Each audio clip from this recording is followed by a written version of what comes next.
Miarahaba indray antsika rehetra izay manaraka ny fandaharantsika, fandaharana zarahay mahasoa, fandaharana ifampizarana izay mahasoa ho fanatsarana sy fampandrosoana ny fiarahamonina. Ny hetsika asa ao an'i Madagasikara no manomana ny fandaharana ary ny tenako Dr Luc Raveloharimisy no manolotra izany. Ny fandaharantsika androany zany dia laharana faha 120, laharana faha 120, ny fandaharana androany faha 120 ny volana Oktobra 2017. Ary ny lohateny amin'izany dia mbola mijanona hatrany isika zany amin'ny dingana voalohany raha hianatra aty Etats-Unis, tsy inona izany dingana voalohany izany fa mamantatra ny asa tiana atao. Ity zany toy ny faharoa, laharana faharoa zany dingana voalohany fa toy ny faharoa, izany hoe ny lohateny dia mamantatra ny asa tiana atao. Alohan'ny hanomboantsika izay fandaharana izay toy ny mahazatra zany dia misy ireto filazana vitsivitsy ireto fandaminana kely izay fanaovantsika. Io zany ilay ataontsika hoe filazan-draharaha. Ny voalohany zany fanazavana kely momba ny fomba fanaovantsika ny fandaharana. Ny fandaharantsika zany dia aty Etats-Unis no volavolano miainga zany ako amin'ny fanamboarana azy. Rehefa miaino zany ny resaka ifanaovana ny ireo ampiandraikitra ao amin'ny hetsika asa ao an'i Madagasikara sy ihany koa ny feo miainga avy any amintsika piano. Vokatrizay zany misy fotoana izay mety tsy ahafahantsika manaraka mifanesy ilay fandaharana, ohatra zao omaly alatsinainy tsy avy hatrany dia nanohy ny dingana voalohany isika, fa fandaharana natao teo aloha zany no naverina satria be dia be zany amintsika no mametraka fanontaniana amin'ny aloha hevitra anankiray izay efa voadinika tamin'ny fandaharana tamin'ny lasa. Ka tsara zany hanazavana an'izay tsy voatery zany isika hanesy an'ilay izy fa inoana ihany koa ny fangatahana avy any aminareo mpiaino zany, izay mahafinaritra tokoa ilay izy, dia voatery mamerina ny fandaharana tamin'ny lasa zany isika. Antony faharoa koa mahatonga antsika mamerina fandaharana avy tamin'ny lasa zany dia eo amin'ny fotoana izay ananako. Ny antony ny fandaharana ataontsika dia fandaharana izay atao amina fotoana indramina. Faniriana sy fitiavana ny anay ato amin'ny hetsika asa an'i Madagasikara, iarahana mifanotrona izy io, fampandrosoana ny tanindrazantsika, fanampiana ireo tanora ihany koa ireo zandry ary ihany koa fiaraha-miasa amintsika ray aman-dreny sy mpanabe. Ka izay rehetra izay dia maimaim-poana no anaovantsika azy ary amin'ny-kafaliana zany no anaovana azy. Ka ny fotoana izay ananana zany no anaovana azy. Ka indraindray amin'ny fotoana izay tena marepitra, ohatra any amin'ity herinandro ity izao dia tsorina aminareo fa ao anatin'ny fanadinana tanteraka zany izahay aty. Ato anatin'ny fanadinana zany izahay aty dia vokatrizay zany revitra be ako dia tsy afaka mamorona an'ilay fandaharana satria mila fotoana mamorona azy ity, fa tsy zavatra hoe andeha hanao rakom-peo zany dia andeha hiresaka eto fotsiny, satria zava-dehibe iankinan'ny ain'olona maro ilay izy. Ka amin'ny fotoana izay sanatria tsy ampy ny fotoana ananana zany amoronana dia averina fandaharana tamin'ny lasa satria misy fanontaniana maro napetraka momba an'iny. Izay zany fandaharana voalohany ka miangavy re aza sorena fantatra fa manaraka ianareo ary tianareo toy avy hatrany ilay izy, fa isika koa mila mijery ihany koa ny fiangaviana sy fangatahan'ny hafa. Faharoa, isika ihany koa dia mila mifampitsimbina satria ny fandaharantsika hoy aho dia maimaim-poana no anaovantsika azy, ka tsy maintsy lanjalanjaina fa ny asa fivelomana koa zany tsy maintsy atao lohalaharana ny fikarakarana ny vady aman-janaka, tsy maintsy atao lohalaharana na dia ho aza zany ny fitiavana ifanasoa. Izay zany ny fandaminana fanazavana voalohany. Fanazavana faharoa koa zany dia izao: efa resahako matetika, be dia be ny imailaka voaray ary efa ho 100 isan'andro eo ilay izy. Ka ny angaviako amintsika mpiaino zany dia izao: alohany zany hametrahanareo fanontaniana dia tsara ianareo mandeha mijery alohan'ilay groupintsika, ilay groupe zarahay mahasoa, groupe Facebook zarahay mahasoa, misokatra ho an'ny izy io, dia mba jereo aloha ny peta-drindrina ilay zavatra efa natolotra zany, satria ny ankamaroan'ny fandaharantsika dia voarakitra an-tsoratra. Ny ankamaroany misy ihany mbola tsy tafapakatra, ohatra tsy tafakatra, tsy tafakatra ny fiteny fa tsy tafapakatra azafady misy ihany mbola tsy tafakatra ohatra ny fandaharana fa 730 ny resahako an'ilay dingana makaty Etats-Unis zao mbola tsy tafakatra, fa ny fandaharana fa 700 efa tafakatra, fandaharana fahafito mbola tsy tafakatra, ny fahavalo koa mbola tsy tafakatra. Ka ireny rehetra reny mbola ho akarintsika farak'izay fotoana misy fa zao jereo aloha any tokony hitanareo any le izy rehefa tsy hitanareo zay nareo vao manoratra fa be dia be manoratra ty amiko fanontaniana zany fandaharana efa voatolotra tamin'ny lasa le izy dia raha be raha isaky ny manontany nareo dia hiverina maly eto foana zany tsika tsy hoe mandany andro tsy zay akory fa isika koa zany mila mandroso ka mba jereo re tompoko azafady rehefa tena tsy hitanareo dia manontany nareo dia ezahana valiana sy be dia be ho ale manoratra be dia be ary tsy voavaly le izy fa dia ezahana miezaka ihany ny tena fa akory atao fa sy vita ihany moa zany no atao aminazy ity fa jereo aloha zany ny fandaharantsika tamin'ny lasa zany ianareo rehetra zay manontany aiza misy vatsim-pianarana momba an'izao aiza misy vatsim-pianarana momba an'izao maro zany nareo manontany an'io mametraka an'io ianao ve mahita vatsim-pianarana momba an'ity ny torohevitra zay omeko anareo dia zao ny antony naovantsika an'ilay fandaharana zany dia mba hanampiana antsika rehetrarehetra zany zay mitady vatsim-pianarana mena antsika ilay paikady ka zao ny angaviako aminareo jereo nisy peta-drindrina na filazana zay antsontsika azy io zany napetrako ao amin'ny rindrin'ny Facebook tsika zany napetrako izy io tamin'ny 10 volana Oktobra tamin'ny 10 volana ity zany dia napetrako hoe mamaly ny fanontanianareo maro no manoratra ty amiko mitady vatsim-pianarana momba ny lalam-pifanana tiany arahana mba hisoroana ny fahatarana amin'ny fahazahoanareo valiteny dia ampiasao ity roa eto ambany ity tadiavana vatsim-pianarana ilainareo iray amin'ireo tranonkala-panera vatsim-pianarana azo ampiasaina ity misokatra ho an'ny rehetra io ary maimaim-poana be dia be zany ny mpanera azoko mena fa ty iray ity zany hitako hoe mahafoaka an'izy rehetra dia rehefa ny anaran'io le roa io dia hoe World Scholarship Forum tebo.com dia misy amin'ny teny frantsay izy io World Scholarship Forum tebo.com zany misy amin'ny teny frantsay io dia io ny idiranareo dia rehefa miditra amin'io tranonkala io nareo dia ary ambany ary misy ny lisitra ny vatsim-pianarana rehetra araka ny lalam-piofanana zay misy santionana zany io ray io dia mba jereo ry ao aloha mijery ao aloha mitady dia aveo nareo manontany rehefa tsy mahita na tsy mahafapo anareo ny ao fa be dia be manontany aty amiko hoe misy vatsim-pianarana ho an'ny resaka fianarana farmasia ve tompoko dia valiny any misy fa le hoe hitady azy zany hoe roviana ho azazo any amin'ny fotoana tadiavana an'ity dia mampalahelo be nareo miandry an'ilay valim-panontaniana fa efa omena anareo zany le izy dia tonga dia manomboa dia rehefa tena tsy tafavoaka ianareo dia manoratra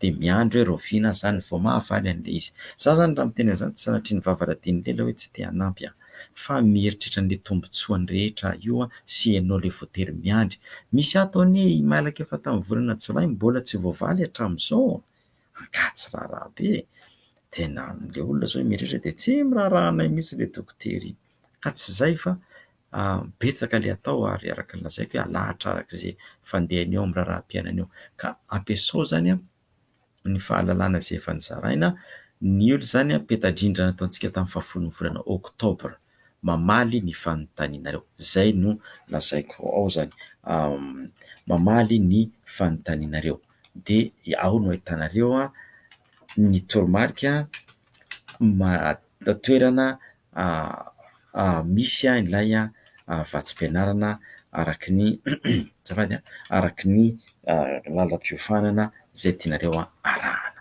zay zany momba an'iny dia ny fahatelo ity momba ny lalam-piofanana ny fitadiavana vatsim-pianarana ty Etazonia ity dia lava be izy io fa le tapany voalohany reto zany dia ilaina amin'ny fiainana andavanandro fa tsy voatery Etazonia irery ka zay zany ilantsika somary misokatra kely zany zaintsika hoe ary zay efa maika be amin'ny Etazonia tsy mety teneniny daholo le aizany ny vatsim-pianarana ka raha teo aty Etazonia zany nareo efa misy amin'ny fandaharantsika tamin'ny lasa be dia be efa natolotro dia jerenareo ao amin'ilay Facebook tsika groupe zarahy masoa dia misy ery amin'ilay sisiny ankavia ery document angamba ny filazany azy amin'ny teny frantsay ny anato zany izy hoe files dia hitanareo daholo ny zavatra rehetra efa nakarina ny fandaharana rehetra dia ao nareo afaka mitsipona na afaka misy toerana hitadiavanareo dia atao hoe USA zay ny matetika fandratako azy ato dia mipoitra daholo zany zay tolotra rehetra natao nasiontsika zany tamin'ny resaka vatsim-pianarana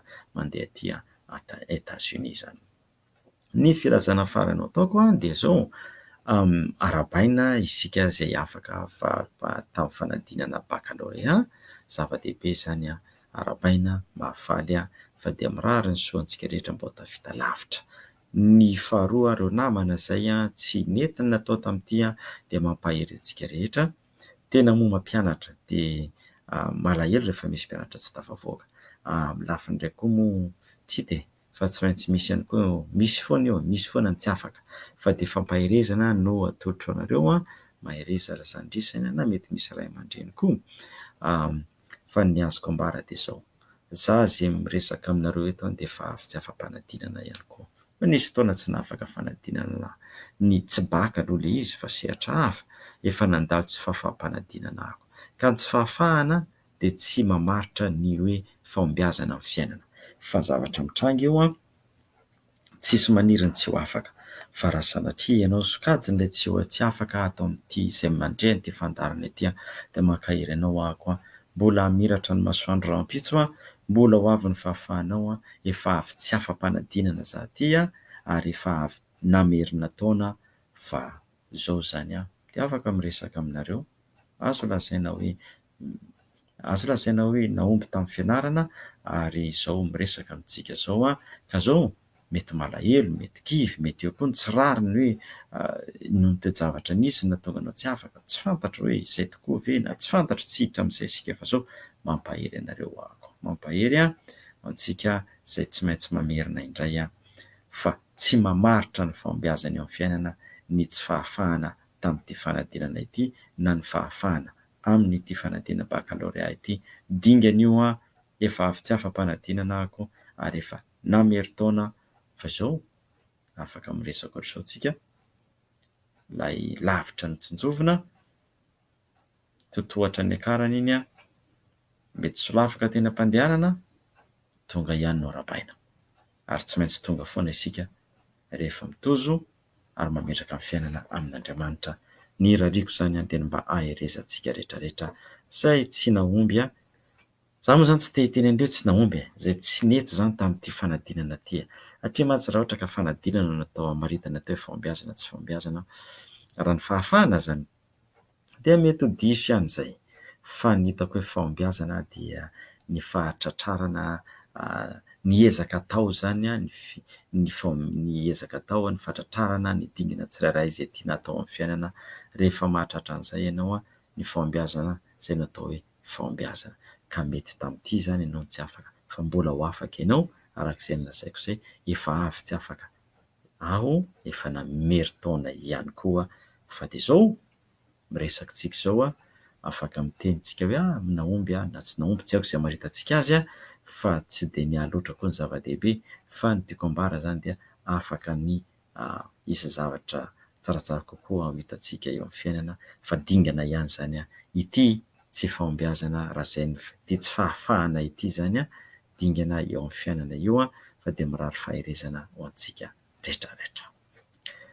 Ny manarak'izay dia fampahatsiahivana zany reto fampahatsiahivana reto misy fandarana vitsivitsy efa natolotro ary misy datin'andro vitsivitsy izay efa natombotra ka dia hampatsiahiviko antsika ilay izy. Voalohany indrindra ho antsika rehetra aloha izay tanora na ankizy kamboty na tsisy pia mety samy nidao ny fahafatesana avokoa ny ray aman-dreny na ny anankiray amin'ireo na koa mety mbola velona any fa olona iray ihany no mitaizanao ary ao anatin'ny fahasahiranana ianao azadino ilay vatsim-pianarana antsoina hoe Asinaga Africa Initiative, Asinaga Africa Initiative 17 volana desambra izao ny daty farany fametrahana fangatahana.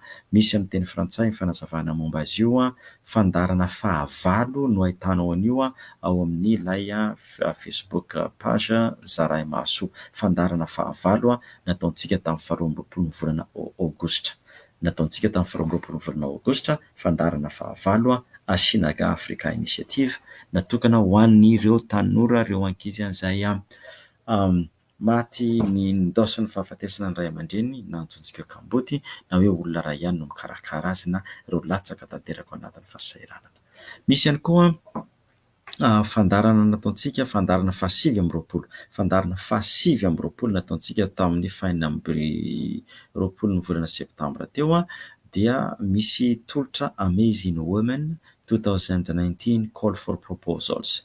Io zany natokana ho an'ny vehivavy resaka famatsiana ara-bolona tetik'asa mifandray amin'ny asa fivelomana nataon'ny vehivavy. Dia jereo ny fandarana fahasivy amby roapolo nataontsika io daty farany fametrahana fangatahana amin'io amin'ny faran'ity volana ity ary amin'ny teny frantsay koa ny fametrahana ny famalina n'ilay tolotra zany. Azadino fa raika amin'ny telopolo ny volana oktobra zany daty farany fametrahana fangatahana. Misy ihany koa fahatelo dia ilay IEL Young Global Scholars. IEL Young Global Scholars natao ho an'ireo zanantsika ao amin'ny taona faharoa sy taona voalohany, classe de seconde, classe de première, ho antsika izay teny frantsay no azahoantsika ny resaka rehetra, azahoana kokoa ny resaka zany.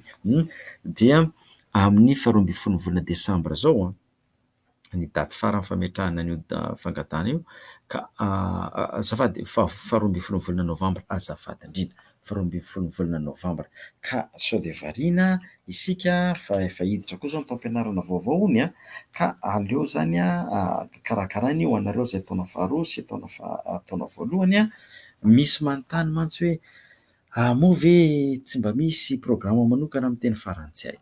Io aloha zany dia lakotsiny fa dia atao ohatra inona moa zany teny lakotsiny amin'izany tokoa, satria ny tsy anah le programa fa ny lakotsiny zany dia zao ny firenena farantsay zany na ny frantsay tsy manana an'izany kolontsaina manomana sy mikarakara manomana ny hoavin'ny tanora zany mety hoe ianareo ianao zany kosa tena masika be amin'ny frantsay izay aloha zany ny zavatra misy natao hoe manana izy zany fa voafetra, aleo atao an'izay manana izy fa voafetra ny azy, tsy mitovy amin'ny zareo aty amin'ny kolontsaina ampiteny anglisy. Ka io le fanofanana io zany dia natao ho an'ny tanora ary amin'ny teny anglisy no anaovana azy hoy ianao hoe za tsy mahay teny anglisy mihitsy dia tsy afaka mangataka ve raha ny jerenareo le roy afaka mangataka avokoa ny rehetra na tsy mahay teny anglisy aza, fa misy fanampiana ataon'ny zareo aty zany ho anao raha voafidy ianao, raha voafantina na torehako dia zao mangatahana tsy mahay teny anglisy fa zao amin'ny volana jolaina ianao vao andeha ka lany ve ianao tsy mba afaka kosa ve mba hikarokaroka dia hianatra teny anglisy fa aleo mangataka ireo olona, aleo mangataka ry zandrisany. Fenoy ny fangatahana amin'ny faharoa ambin'ny folo ny volana novambra zao no daty farany fametrahana fangatahana, dia fandarana fahavalo amby telopolo misy an'io tsipriana io ny andinindininy, fandarana fahavalo amby telopolo, fandarana fahavalo amby telopolo no misy ny andinindininy momba an'izay. Ny manaraka Fampahatsiahivana filazandrara daholo izy ity satria mahatsapa hoe raha ohatra ka atolotra eto ilay fandarana nefa tsy misy manao na tsy misy mameno na adino dia mba maty antoka kosa fa tena sorona aminareo fa mifono anaovana azy ity ary andrinelika tsika miresaka zao fa miraika ambin'ny folo latsaka fahatelo amin'ny alina fa dia atao ilay izy satria mahafinaritra manao azy sady maniry tia hita tanora maro tafavoaka zany ny tenako mba ho lasa dia hanao zavatra ho an'ny firenentsika ihany koa. Ka ny fandarana fahadimy amby telopolo fandarana fahadimy amby telopolo novokarintsika tamin'ny fahavalo ny volana oktobra, fandarana fahadimy amby telopolo novokarintsika tamin'ny fahavalo ny volana oktobra, dia misy vatsim-pianarana misokatra ho an'ireo rehetra izay haka lisansa. Io zany ho anareo izay nahazo baka teo izay tafavoaka soamantsara tamin'ny baka, misy vatsim-pianarana feno ho anareo izay haka lisansa any amin'ny Qatar University Scholarship any Qatar, dia intoana avokoa ny rehetrarehetra marina firenena silamo mety misalasala nareo fa zany Qatar zany dia manan-karena ary feno fandrosoana ihany ho an'ilay mpianatra, intoana avokoa ny zavatra rehetra ho anareo liana jereo ilay izy na tsy liana aza jereo fa be dia be manontany aty hoe izay vao nahazo baka haka lisansa dia ahoana, jereo io ilay Qatar io fahadimy ny volana novambra ny daty farany fametrahana fangatahana. Ho resahantsika indray ianareo izay haka maîtrise, misy fianarana aty États-Unis tsika moa zany zao anatin'ny resaka momba ny États-Unis, misy fianarana aty États-Unis dia ny daty farany fametrahana fangatahana dimy ambin'ny folo ny volana desambra, dia resaka momba ny raharaha iraisam-pirenena, fifandraisana iraisam-pirenena, fampandrosoana ary ny sehatra ny fampandrosoana dia midadasika sao dia mieritreritra nareo zay zany dia amin'ny lafiny teknika na teknôlôjia ve dia afaka mangataka amin'izany. Jereo ny fandaharantsika faha 5/telopolo misy an'izay misy an'ilay ho an'ny zaka maîtrise Master of Global Affairs dia ao zany toromarika momba an'izay ao amin'ilay antsoina hoe University of Notre Dame Indiana USA aty États-Unis io eto akaikinay eto misy an'io adinay latsaka fefana feto aminay misy an'io anjery manontolo raha misy lany ao nareo angamba dia fiona matetika mihitsika lazainareo rehefa ho avy nareo dia tsy hainaiko anareo dia zany chauffeur za mpamily mety any Chicago zao nareo zao no alaina satria raha tia soft band lafo be ny sarany tapakila dia any Chicago nareo tsy naina dia mba lazainareo tsy hainao fanazy dia za mpamily anareo dia anaovantsika fandaharana manokana eto le izy ohatra ny ahoana zany hoe za indray no lasa mpamily dia nareo no entina eto tsara.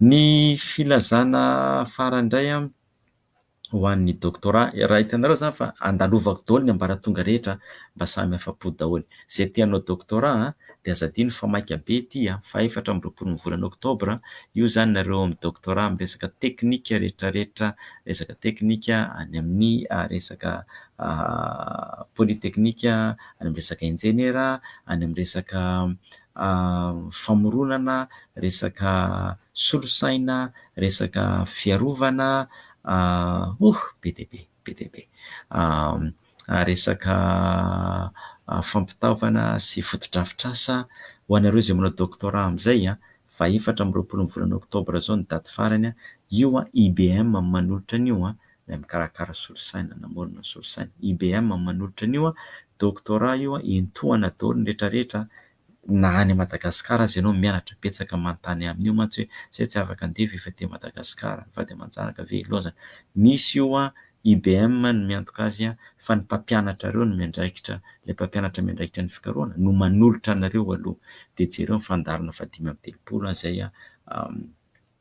zay nataontsika. Dia ny farany dia fifananana ho an'ny orinasa-tsekoly azadino fa daty farany fametrahana fangatahana koa fifananana ho an'ny orinasa-tsekoly izay manana sekoly ka te hanana sekoly mahaleo tena ara-bola io ilay fananana io tapitra amin'ny 1/telopolo ny volana Oktobra izao azadino izay rehetrarehetra izay azonareo jerena ny fandaharana fa 5/telopolo izay rehetra izay tapitra ny filasan-draharaha lava dia lava fa tsy maninona fa za koa zany mba tiako azo antoka tsara hoe voarainareo ny resaka rehetra miditra ny fandaharana androany amin'izay isika ny zavatra ilaina dingana voalohany be dia be ho ilay dingana raha te hianatra amin'ny anjery manontolo indrindra fa ty États-Unis noho indreo le dingana maro izay sarotiny be zareo dia tsy njaraiko le izy fa ny dingana voalohany zany izay azo ampiharina amin'ny fiainana rehetra amin'izay fianarana rehetra atao dia dingana voalohany izay dia izao hoe fantaro aloha ny asa tianao atao fantaro ny asa tianao atao ka ny horesahako androany zany dia ny sokajy sehatr'asa misy ny sehatr'asa misy dia rehefa vita io sehatr'asa misy io tsy vita androany io satria ho raisintsika tsirairay ireo sehatr'asa misy ireo dia ampifandraisitsika amin'ny lalam-piofanana ampifandraisitsika amin'ny lalam-piofanana amin'ny avy dia avy eo indray ho jerentsika indray ny olona tsirairay isika ireo zany dia voasokajy ao anatin'ny sehatra enina ny toetoetrantsika dia izay sehatra enina vondrona enina izay indray no mamahatra ny karazana asa tiantsika atao na tokony ataontsika dia rehefa fantatsika indray zany izay vondrona karazana asa tokony atao na tiana atao miankina mombamombantsika izay dia avoakantsika indray ilay lalam-piofanana hoe reto avy ny lalam-piofanana mifandray amin'izay dia rehefa tafavoakantsika indray izay avoakantsika indray satria anao zany te hianatra ty États-Unis aiza daholo indray ny anjery manontolo manome an'ilay fanofanana dia aiza amin'ireo anjery manontolo ireo manome vatsim-pianarana ka izao hoy ianareo hoe ho vita ve izany izao ka isaky ny manolotra fandaharana zany dia manome ohatra anjery manontolo hoe raha ity ny sehatra misy ianao dia ity misy anjery manontolo manome vatsim-pianarana azonao angatahana dia tsy fantoka irery amin'ny États-Unis ny fahako satria tsy nyrehetra koa no aty fa be dia be zany mangataka teny farantsay dia raha mahita isika zany amin'ny firenena amin'ny teny farantsay dia lazaintsika hoe ary koa zany misy anaovanareo ny fangatahana izay zany fa ny androany aloha fiandohany izy dia resaka ny sehatr'asa zany isika. Rehefa jerena zany ny asa rehetra misy eto ambonin'ny tany dia avondrona le izy dia azo avondrona ao anatina sehatra enina samihafa. Enina samihafa. Be dia be ny filazana hitantsika any am-boky na asa soratra misy manao mihoatra ny enina, fa ny ampiasaiko zany dia le enina satria io zany mora nazavana azy. Eo enina io ihany koa zany efa voaporofo indrindra ty Etazonia fa voaporofo eo amin'ny fitarihana olona amin'ny sehatry ny asa. Ka amin'izao iveriko fa tsara ny izarana azy indrindra ho an'ireo tanorantsika, ireo zandry izay vao nahazo baka na koa efa any amin'ny anjery manontolo anao dia tena dinika tsara hoe ao amin'ilay sehatra inona moa zany tena misy nahoana moa ny ilaina ny fahafantarana an'ilay sehatra. Ilaina zany ny fahafantarana ny sehatra io satria tena manampy be dia be anao zany amin'ny fitadiavana amin'ny tsy dia loatra, tsy dia hoe amin'ny fitadiavana asa intsony fa fahafantaranao mihitsy ny tenanao hoe iza moa zany daty dia inona ny asa tokony ataoko. Amin'izay zany ianao tsy diso lalana, tsy diso lalana ianao amin'ilay izy fa ny zavatra tena fanaraka aminao zany no ianaranao dia ny zavatra tena ilainao zany no ataonao. Reto zany le sehatra enina. Enina zany sehatra enina ny asa rehetra misy azo sokajiana anatin'ny sehatra enina. Sehatra voalohany. Ny sehatra voalohany zany dia andraso aloha averiko sehatra enina zany azo atao anatina sehatra enina zany ireo rehefa vondrona le asa. Dia le sehatra enina indray misy vondrona 12 na hoe zanaka sehatra. Vondrona 12. Le sehatra zany lehibe dia ao ambany amin'izay zany no misy an'ilay vondrona mitsitokotoko 12 arak'ilay sehatra izay misy. Ka reto avy zany ilay sehatra enina. Dia alohan'ny hitanisako azy aloha ny antony ilana azy aloha zavaina tsara. Maninona ny ilaina izy io? Ilaina mahalala an'ilay sehatra satria rehefa fantatrao zany ilay sehatra dia hainao zany ny tianao atao raha izay. Fantatrao ihany koa ny filamatra amin'ilay izy ny fiainana zany. Dia ny fahatelo ilaina koa ilay izy ahafantaranao ny lalam-piofanana tokony andehananao. Rehefa fantatrao koa zany le sehatra dia afaka mieritreritra lavitra ianao, manofy mieritreritra hoe reto afaka izany ny zavatra azoko atao amin'ity zavatra ty, amin'ity fiainako ty, amin'ny tiako atao. Faharoa, tena lasa mazoto anao satria hainao ny sehatra misy ianao na ny sehatra tianao hidirana. Fahatelo, afaka mitsitsy fotoana mihitsy ianao, mandamina ny fotoananao hoe ty ny lalana tiako aleha, ataovy zany ny zavatra ataoko atongavana any. Fahenina ny manaraka faefatra azafady dia hainao koa mandanjalanja ny vola eo am-pelantanana na ny fotoana izay ananana, ny reo le loharano ao am-pelantananao izay azonao trandrahana, azonao tsitsiana, azonao alamina satria fantatrao ny sehatra tianao andanana. Fanampin'izay fahadimy dia fahenina azafady afaka mifehy ihany koa ianao, mifehy ny safidy, ny nofinofy ny zavatra tiana atao ary ny farany dia izao. Afaka mijoro ianao amin'ny hevitra ao rehefa mangataka asa koa ianao tonga dia misongadina satria zavatra hainao, zavatra tianao ary voafehinao ny zavatra ataonao. Izay zany tsara fatarana an'ireto sehatra ireto. Ka hoy aho hoe enina zany ireo sehatra lehibe ireo. Inona avy zany ireo sehatra lehibe enina izay lazaiko tamintsika ireo zany izay mamaritra zany ny sehatr'asa izay misy. Ny sehatra voalohany dia fambolena, dia sakafo ary ny ireo loharano natoraly na voajanahary. Fambolena, sakafo ary ireo loharano voajanahary. Ao amin'io sehatra io zany ny olona izay ao amin'io sehatra io zany ny atao amin'io sehatra io dia ireo olona izay tia miasa amin'ny zavamaniry sy ny biby. Ny olona tia miasa amin'ny zavamaniry sy ny biby.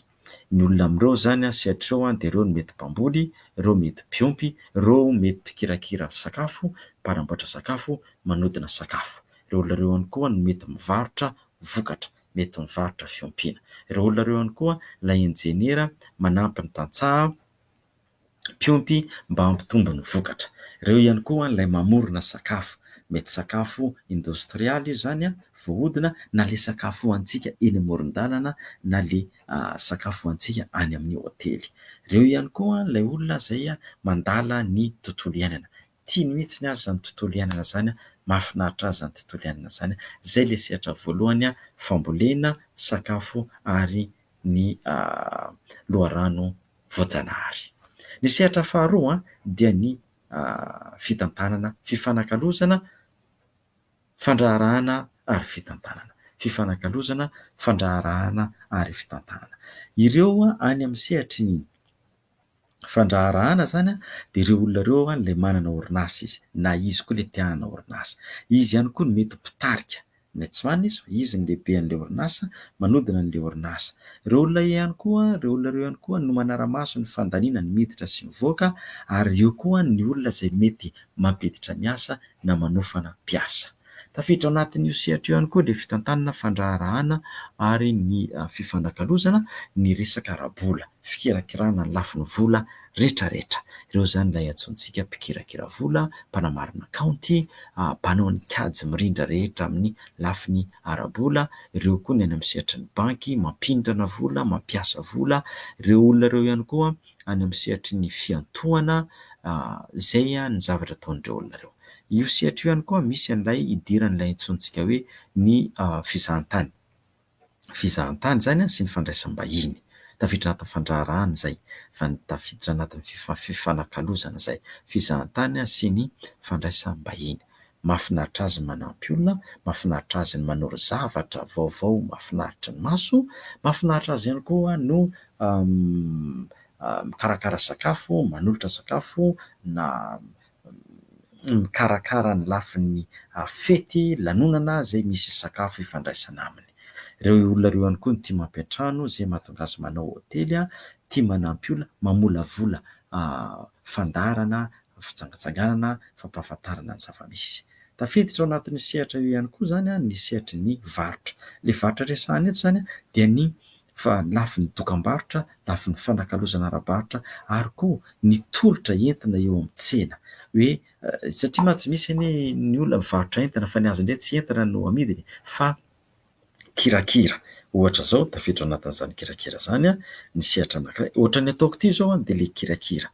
Zany zao manoro anareo mikirakira fahalalana zany zao, dia manolotra an'izay fahalalana zay ho anareo. Zay zany tafiditra anatin'ilay hoe kirakira. Dia maro any amin'ny sehatry ny orinasa ny zavatra ataony dia manao torolalana fotsiny hoe raha te hitady an'izao ianareo, zao no tokony ataonareo. Reny olona mpanome torolalana reny, zay ny ao anatin'ity sehatra ity. Tanjony dia zao, mitady mpanjifa ary koa manampy ny mpanjifa mba hatoky an'ilay orinasa, mba hitohizan'ilay fifanakalozana eo amin'ny tsena. Zay zany voalohany ho iaho sehatra voalohany fambolena, sakafo ary kirakira ny voajanahary, loharano rehetrarehetra izay misy. Sokajy faharoa, ny sehatra faharoa, fitantanana, fifanakalozana ary fandraharahana. Fitantanana, fifanakalozana ary fandraharahana. Ny sehatra fahatelo indray dia lafin'ny fifandraisana. Fifandraisana sy kirakira ny fampahalalana ny vaovao sy ny zava-misy rehetra. Dia tafiditra anatin'io zany ny vaky, teny sy soratra. Tafiditra ao anatin'io zany. Ka hitantsika eo zany amin'izay lafin'ny fifandraisana zay ireo olona mikarakara ny lafin'ny teknôlôjia. Ilay fampitam-baovao, fampahalalana teknôlôjia. Tafiditra anatin'izay ny fifehezana ny solosaina, tafiditra anatin'izay ihany koa ny fandrafetana ny zavatra, ny kajy, ny fandrafetana, ny fifehezana, ny fahalalana izay misy. Io zany ireo le olona zay mpanao zany ny milina fikirakirana, fampandrosoana izay tahirim-pahalalana izay atao. Ireo zany ny antsontsika hoe programmation ho anareo izay azahoanareo azo bebe kokoa ny teny farantsay. Manao programmation amin'ny lafin'ny kirakira solosaina zany. Ireo olona ireo ihany koa no mpikarakara an'ireny solosaina ireny, mamorona solosaina, mampifandray ny olona amin'izao tontolo izao. Zay zany ilay sehatra iray eo. Fanampin'izay koa tafiditra anatin'ny fifandraisana io zany sy fifehezana ny vaovao, fifehezana ny fahalalana sy ny tahiry-pahalalana rehetra. Tafiditra anatin'izay koa zany ny lafin'ny kanto, zava-kanto, ny lafin'ny feo sy jery, teknôlôjia momba ny feo sy jery, ary indrindra ny serasera rehetra amin'ny endriny iray manontolo. Ireo olona ireo mety tafiditra anatin'ilay mpikalo, ireo zany le tafiditra anatin'ilay antsontsika hoe mpahay zava-kanto na mpanakanto. Eo anareo izay teny frantsay mahafinaritra anareo, ireo le antsontsika hoe artista. Ireo olona ireo ihany koa zany le antsontsika hoe reny mahazaratsia, mpikarakara sehatra, fampirantiana, fampisehoana. Ireo ihany koa no manoloana ny fakantsary, fakana feo, firaketana. Ireo ihany koa ilay mpanolotra vaovao any amin'ny radio, any amin'ny televizion fahitalavitra. Ireo olona ireo ihany koa ny manao sary hosodoko, manoratra boky, manoratra gazety, izay lafiny rehetra fampitana ny fahalalana ananan'ny olombelona. Ireo sehatra io ihany koa no ahitantsika an'ireny fanehoana endrika amin'ny sary, amin'ny loko, amin'ny hosodoko, amin'ny asa tanana izay fanehoan-kevitra. Ireo koa no mandrafitra ny lafiny horonan-tsary, lafiny boky sy ny sisa sy ny sisa. Io ilay sehatra io.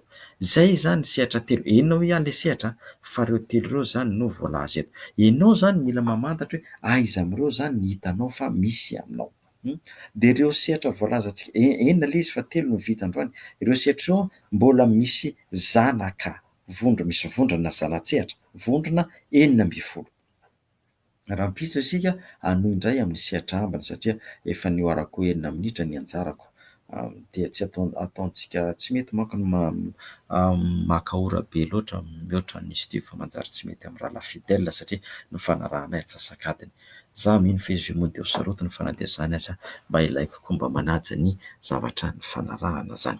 Ka izay zany ny fandaharantsika zany aloha tompoko lahy sy tompoko vavy androany dia io moa akarintsika ao amin'ny Facebook eo ty fandaharana ity ahitanareo, ahenoanareo azy indray ny rakotsoratra rehetra apetratsika eo ihany koa. Fa telo izay aloha ny vita androany, raha pitso telo indray no toizantsika. Ny bantoerana be moa zany ilay filazan-draharaha ho hatsaraina ilay izy amin'ny rapitso mba tsy ho lava loatra. Fa izay aloha zany no azona tolotra androany fa dia mankasitraka sy mankatelina antsika rehetra samy ho ela velona daholo dia mihaona eto indray amin'ny alalan'ny feo isika mifandray. Raha ampitso alarobia iresahana ny ambiny 3 amin'ilay sehatra, dia avy hatrany isika dia miditra indray any amin'ilay vondrona misy ny tsirairay ampifandraisana ireo karazana lalam-piofanana mifandray amin'izany sy ny toerana azo andanana ianarana an'izany aty ivelany. Mankasitraka sy mankatelina antsika rehetra ny hetsika asa ao an'i Madagasikara. Mankasitraka ihany koa ny AZ radio télévision amin'ny iraha-miasa. Ny tenako Dr Luc Raveloharimisy no nanolotra ny fandaharana. Mankasitraka tompoko vavy, mankasitraka tompoko lahy, isaorana ny teknisianina fampitana ny feo amin'ny manaraka indray. Ny fotoantsika dia amin'ny alarobia izany. Raha soa tompoko, samy tain'Andriamanitra.